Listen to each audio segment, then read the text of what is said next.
Vous voyez mon écran? Oui, Ok. Eh ben, merci Françoise. Donc oui, je vais prendre la main.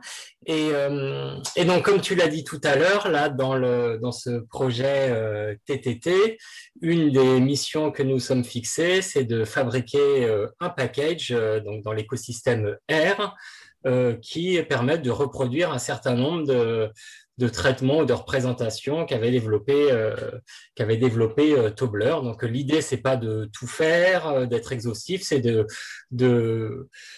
construire et de documenter de façon cohérente un certain nombre de choses qu'on aura fait dans ce projet. Voilà, c'est pas exhaustif et j'en profite pour dire que ce groupe, il est ouvert et inclusif. Donc, si certains nombres d'entre vous ont envie de participer, c'est tout à fait possible. Donc là, ce que je vais vous présenter, c'est un document R Markdown, c'est-à-dire que les cartes qui sont présentées là sont exécutées, sont réalisées par exécution du code qui se trouve dans cette page.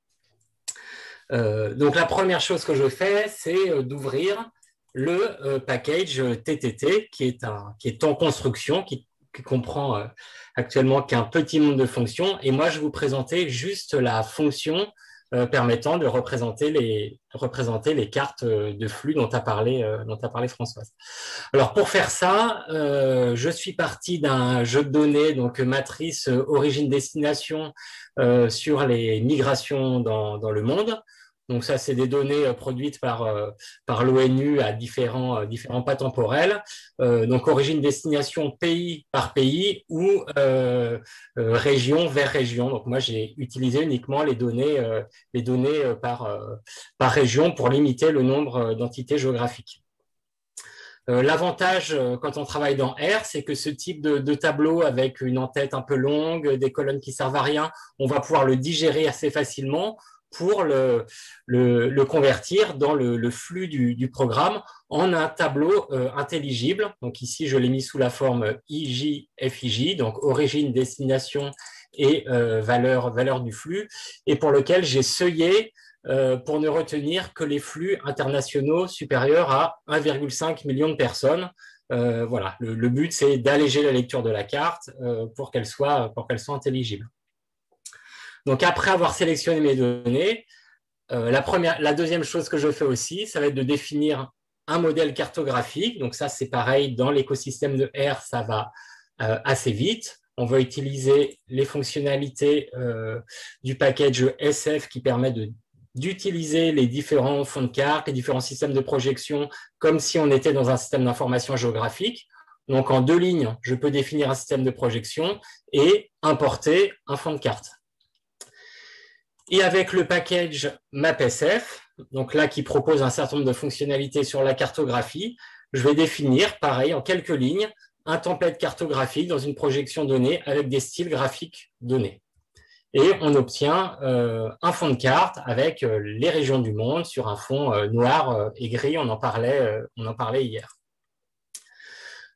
Alors, maintenant, à l'intérieur du package TTT, on a développé une fonction qu'on a appelée TTT Flow Mapper qui va permettre de réaliser ces différentes flèches, bandes entre les lieux. Donc, c'est une fonction dans R, ça se présente comme ça, c'est le nom de la fonction, entre parenthèses, et tout un tas de paramètres qu'on va devoir modifier, sélectionner le fond de carte, le jeu de données qu'on veut utiliser, un certain nombre de paramètres de couleur, d'épaisseur, etc., liés à la représentation. Donc, c'est ça que je vais vous présenter aujourd'hui. Et cette fonction, elle est associée à une deuxième fonction qu'on a appelée FlowMapper Legend, qui permet de faire la légende de ces cartes, mais elle est encore en construction, donc je ne vous la montre pas spécialement. Donc, par défaut, réaliser une carte de flux dans R avec ce package, ça va être assez simple. On va appeler la fonction, choisir notre fond de carte, l'identifiant dans notre fond de carte et l'identifiant pour l'origine, la destination, la valeur, le champ correspondant à la valeur du flux, puis des paramètres de couleur, etc.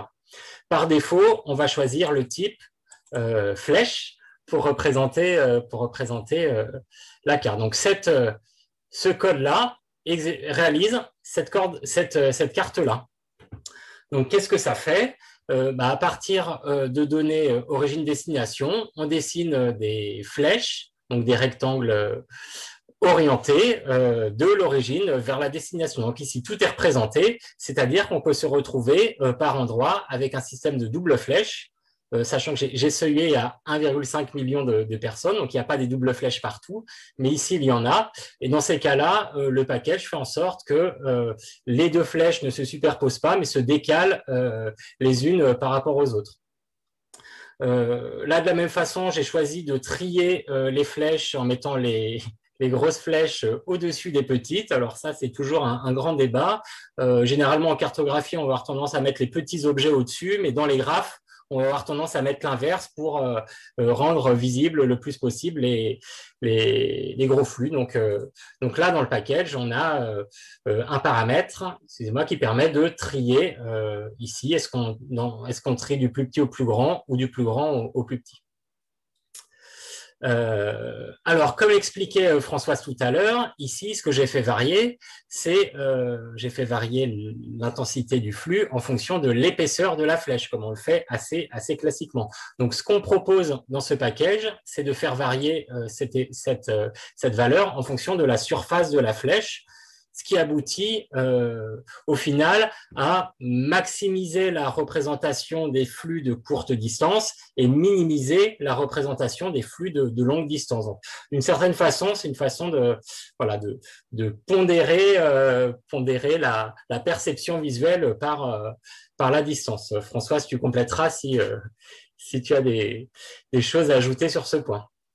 Voilà, et donc ce que nous dit cette carte, c'est que un certain nombre de lieux sont connectés les uns par rapport aux autres, alors que l'Afrique ressemble, et c'est contre-intuitif par rapport au message médiatique, plutôt isolé du reste du monde. On peut aussi effectivement dans ce package représenter les flux, le volume si on a des matrices, symétriques. Donc ici, ce que j'ai fait, c'est que j'ai transformé mes données pour ajouter les flux de I vers J plus les flux de J vers I pour avoir l'interaction entre deux lieux. Et on obtient le même type de carte, mais non plus avec des flèches, mais cette fois-ci avec des rectangles dont on peut faire varier soit la surface, soit la largeur. Donc, même chose ici, en prenant en compte la surface des rectangles. Alors, ce qui est aussi intéressant dans cette fonction, c'est que on va pouvoir combiner les flux entre les régions et les flux, les déplacements à l'intérieur de la région. Donc, ce qui est une caractéristique, par exemple, en Afrique, où les mobilités vont plutôt être intra-régionales et sont complètement invisibilisées par le maillage choisi ici. Donc, j'extrais la diagonale de la matrice. Donc ça, c'est du traitement R assez classique. Et dans ma fonction, je vais rajouter un deuxième tableau de données qui correspond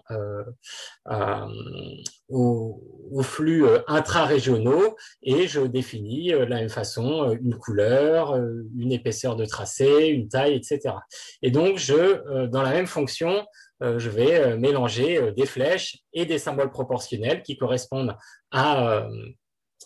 donc, les flèches correspondent aux mobilités entre les régions et les cercles correspondent aux mobilités à l'intérieur de la région. L'avantage de mettre ça dans une même fonction, c'est que en fonction de la taille des cercles qu'on va choisir, les flèches entre ces cercles vont s'ajuster pour être visibles, par exemple ici là. Même chose avec en changeant juste le paramètre, plutôt que de choisir flèche, on choisit rectangle, et on a un mode de représentation combinant des interactions et des mobilités intra-régionales. Oui, l'intérêt aussi de travailler dans cet écosystème, c'est qu'on peut très facilement changer la projection et reproduire une représentation cartographique dans une projection différente, sachant que quand on parle de calcul de faire des représentations en faisant varier la surface des flèches et non plus leur épaisseur, la projection va avoir un impact assez fort parce que tout cela est calculé dans le plan de la projection et non sur la distance orthodromique à la surface du globe. Donc la projection peut avoir un impact assez fort sur les calculs produits. On pourrait ajuster ça. Autre chose que je peux dire sur ce package, c'est que à chaque fois qu'on exécute cette fonction, on va fabriquer donc les flèches et les cercles ou les points comme si c'était des objets géoréférencés. C'est-à-dire que ces objets-là, une fois qu'on les a calculés, on peut choisir de les reprojeter dans une autre projection, ce qui permet de faire, par exemple, ce genre de choses. Donc, le passage de cette carte-là à cette carte-là, c'est en fait uniquement une reprojection du fond de carte en même temps qu'on reprojette les flux qui ont été dessinés précédemment. Donc, le fait qu'on reprojette ces flux, c'est un peu un artifice technique, on va dire, parce que c'est pas des objets concrets. Ça va avoir un petit impact sur leur dessin en tant que tel. Par exemple, on regarde cette flèche-là ici, sa surface, sa largeur va être plus courte à la base qu'au niveau de la flèche, parce que les objets sont déformés sur le système de projection cartographique. Donc là, on a un petit artifice technique, mais qui permet d'utiliser le package, par exemple, dans des applications interactives où on va pouvoir les redéployer sur un globe et les faire tourner, les sélectionner, etc. Je choisis par exemple l'Australie. Ah, raté. Parce que je suis en anglais, c'est pour ça. Australia, tac. Je peux changer le seuillage. Voilà, là on utilise en fait derrière cette représentation la fonction du package R que je viens de vous présenter, mais elle est servie dans une application client-serveur, si vous voulez, où l'utilisateur peut interagir avec elle.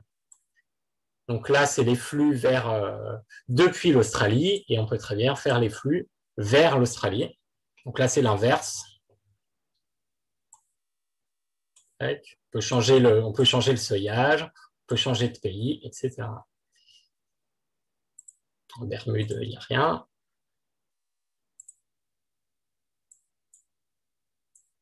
Voilà, donc ça, c'est juste une application basée sur cette fonctionnalité du package. Après, donc j'avais créé une ouverture implémentation dans R, mais pas que.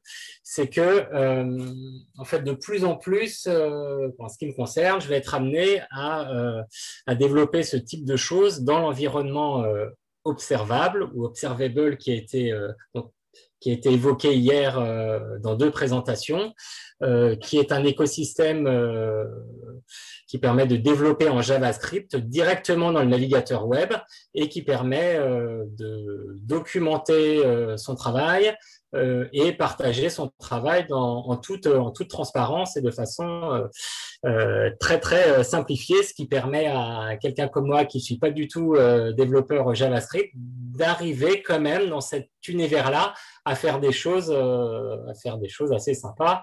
Donc là, par exemple, pour dessiner ces flèches dans cet environnement-là en JavaScript, on va pouvoir, en même temps qu'on code, faire varier des petits curseurs pour voir comment le dessin de la flèche réagit quand on est en train de le fabriquer. Par exemple, si les 2 points sont trop proches, comment est-ce qu'on va gérer la flèche en fonction des rayons, des cercles qui sont autour, est-ce que ça rend visible, est-ce qu'il reste toujours visible ou pas? Voilà. Donc, on développe des fonctionnalités dans un environnement très interactif où on peut sortir chaque variable et les mettre dans des sliders, dans des listes déroulantes. Donc, il y a une dimension extrêmement exploratoire, très pratique. Et donc, cette fonctionnalité-là qui permet de faire des flèches, du coup, je l'ai utilisée sur une carte du monde avec les mêmes données, et les mêmes données que précédemment. Et donc là, on peut, avec ce système de slider, pouvoir seuiller, et on voit que les cercles, par exemple, influent précisément sur la taille des cercles. La taille des cercles influe sur la longueur des flèches, etc. Voilà. Bon, tout ça est en construction, c'est loin d'être fini, il y a quelques petits bugs, mais l'idée voilà, de ce package TTT, c'est de regrouper à un même endroit les fonctionnalités qu'on aura développées au cours de ce projet.